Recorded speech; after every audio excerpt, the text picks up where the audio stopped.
The dust kicked up around her boots as Sarah stepped down from the stagecoach, her hands trembling slightly as she adjusted the worn carpet bag that held everything she owned.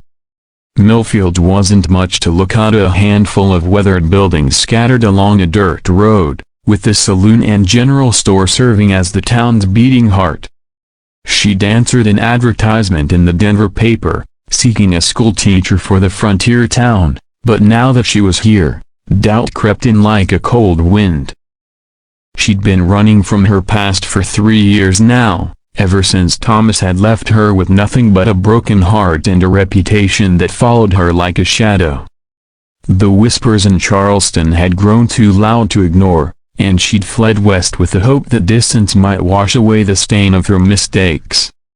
But even here, in this dusty nowhere, she felt the familiar weight of her secrets pressing down on her shoulders. The inn where she was meant to stay turned out to be little more than a boarding house with thin walls and thinner mattresses. Mrs. Henderson, the proprietress, was a sharp-eyed woman who seemed to take in every detail of Sarah's appearance with calculating precision.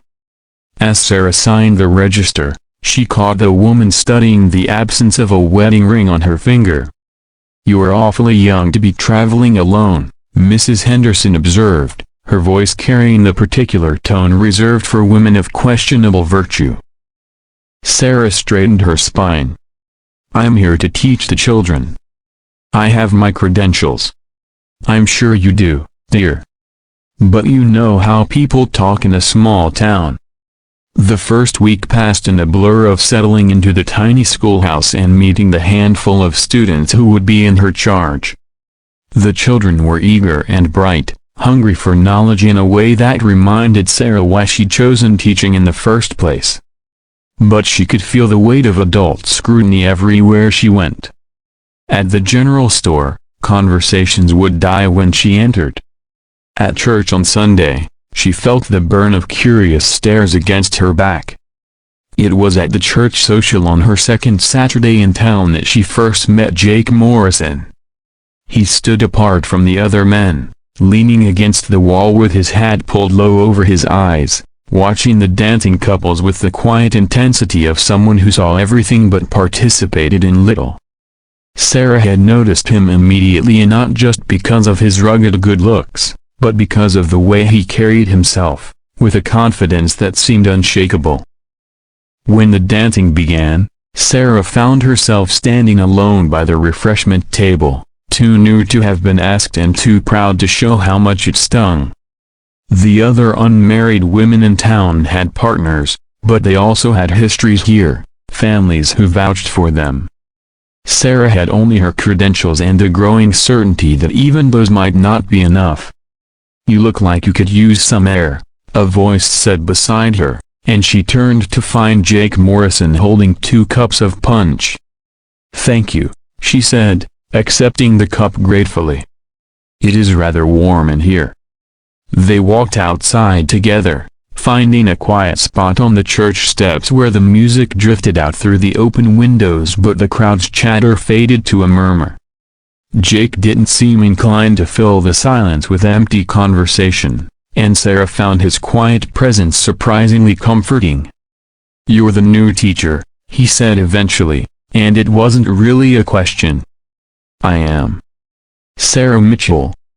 She extended her hand, and he shook it with calloused fingers that spoke of hard work and honest labor.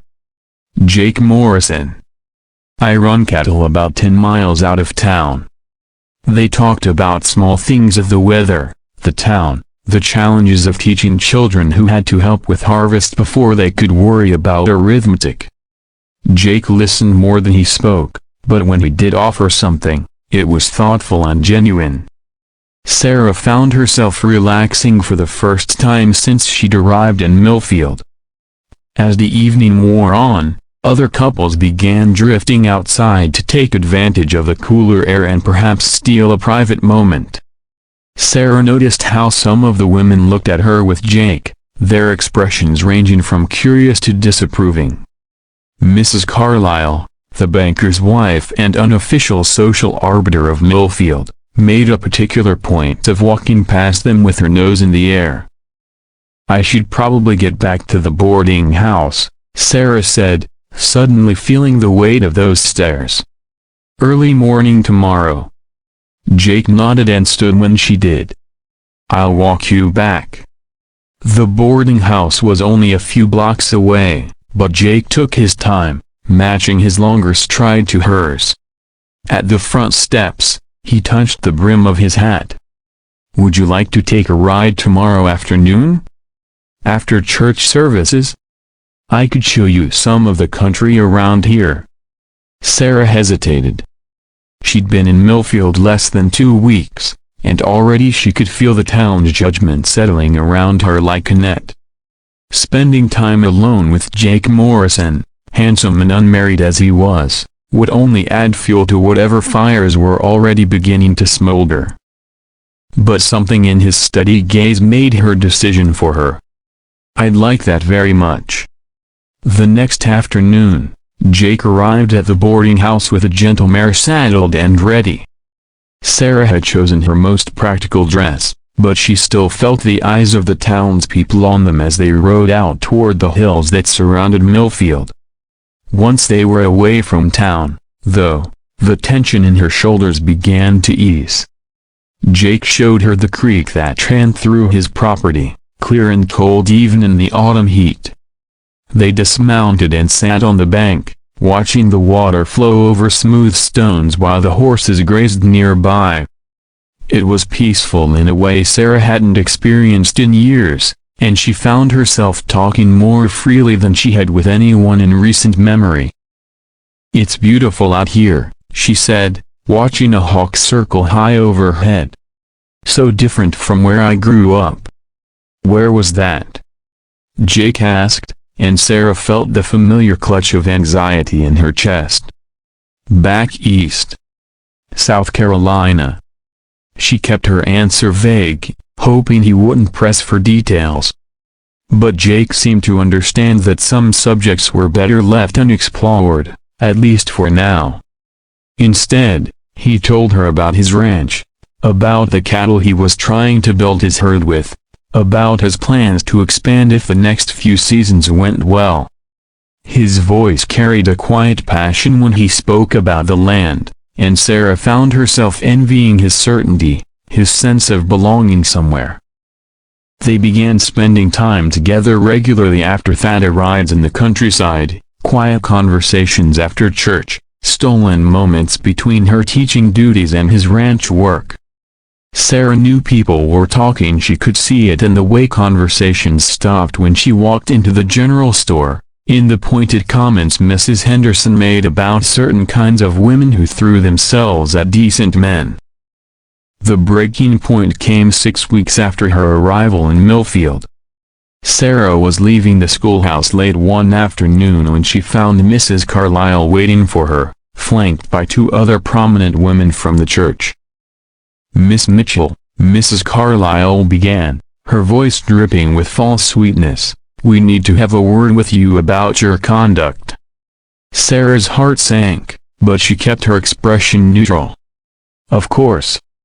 What seems to be the problem? The problem is that you've been gallivanting around the countryside with Jake Morrison, acting for all the world like a woman of loose morals. We have standards in this community, and frankly, we are beginning to question whether you're the right sort of person to be teaching our children. The accusation hit Sarah like a physical blow, but it was Mrs. Patterson, the blacksmith's wife, who delivered the killing stroke. We know about your past, Miss Mitchell. A woman doesn't travel this far from home without a reason, and decent women don't carry themselves the way you do. We've seen how you look at Jake Morrison, and frankly, it's shameful. Sarah felt the blood drain from her face. They didn't know the specific details so they couldn't, but they'd filled in the blanks with their own assumptions and found her guilty regardless. The careful life she'd been trying to build crumbled around her like a house of cards. I don't know what you think you know, she said quietly, but I assure you that my conduct has been entirely appropriate. Mrs. Carlyle sniffed. Appropriate women don't need to assure anyone of anything. Their reputations speak for themselves. That evening, Sarah sat in her small room at the boarding house and stared at her reflection in the cracked mirror above the washstand.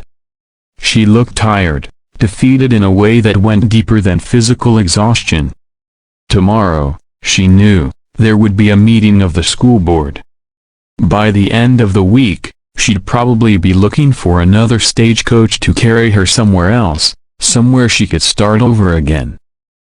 A soft knock at her door interrupted her brooding.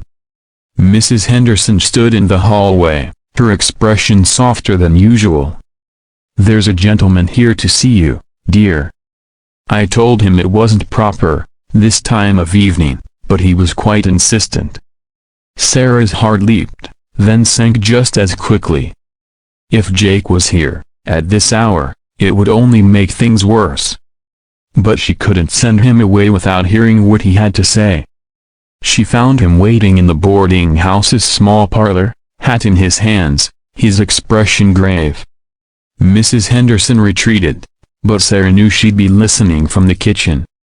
"I heard what happened today," Jake said without preamble. Word travels fast in a town this size. Sarah sank into the threadbare armchair across from him, suddenly feeling older than her 24 years. "Then you know why you shouldn't be here. Your reputation."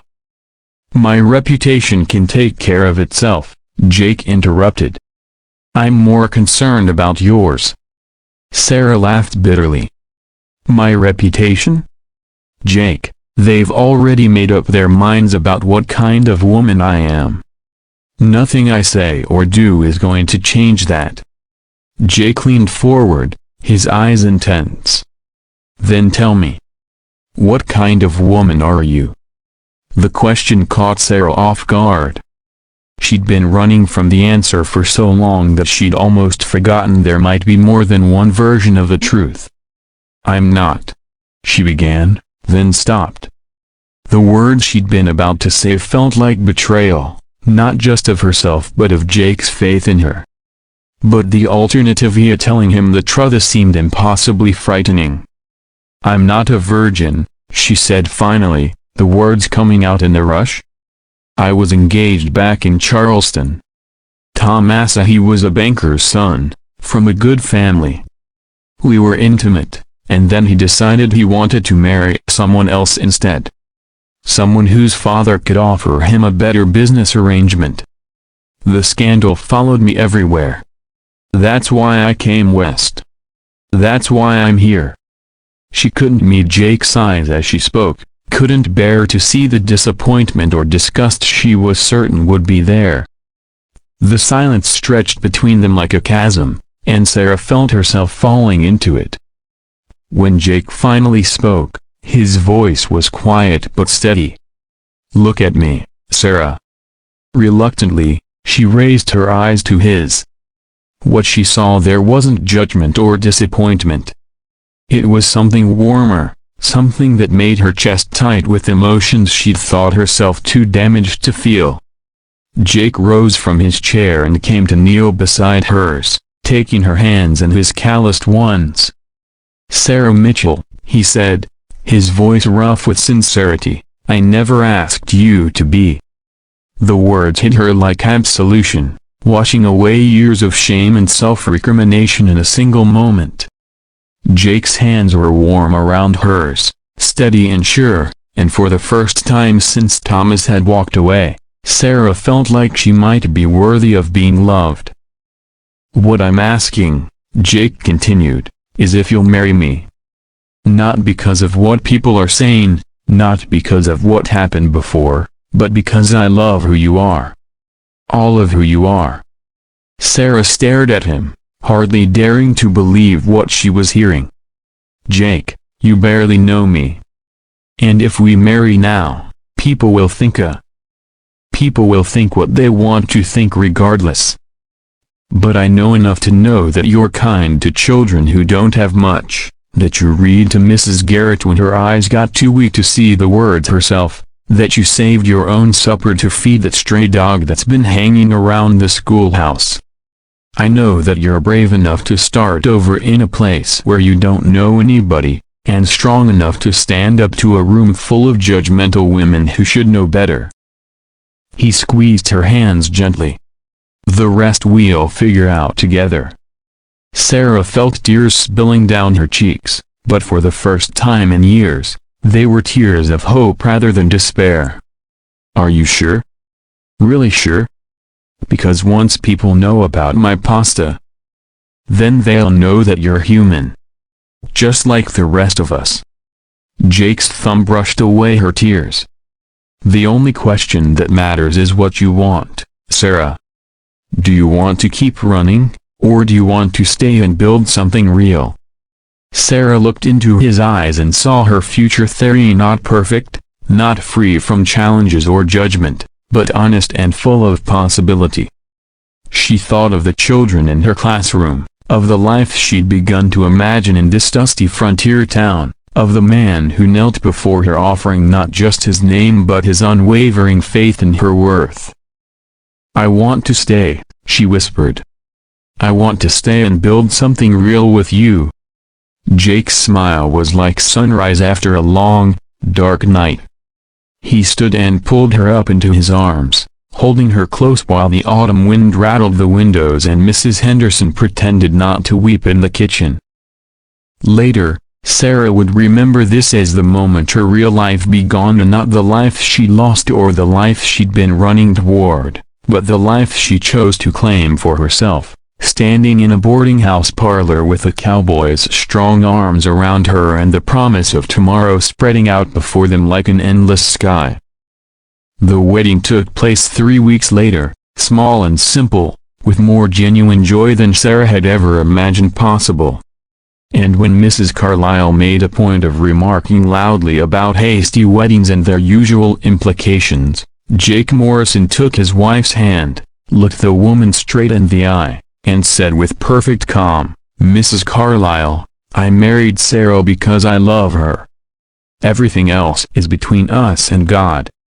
Sarah squeezed his hand and stood a little straighter, finally understanding that sometimes the bravest thing you can do is stop running and let yourself be loved exactly as you are.